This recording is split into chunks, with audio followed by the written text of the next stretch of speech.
நமச்சிவாய, ஓம் நமச்சிவாய. என்ன சாபம் தெரியுமா? என்ன சாபம்? இப்பொழுது உன்னை ஊமையாக செய்ய போகிறேன். உன்னுடைய நாவு எந்திரிக்காது போகட்டும். பெற சாபத்தை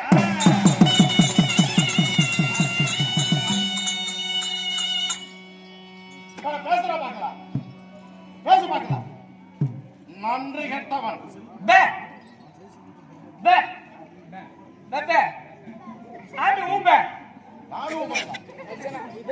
இல்லை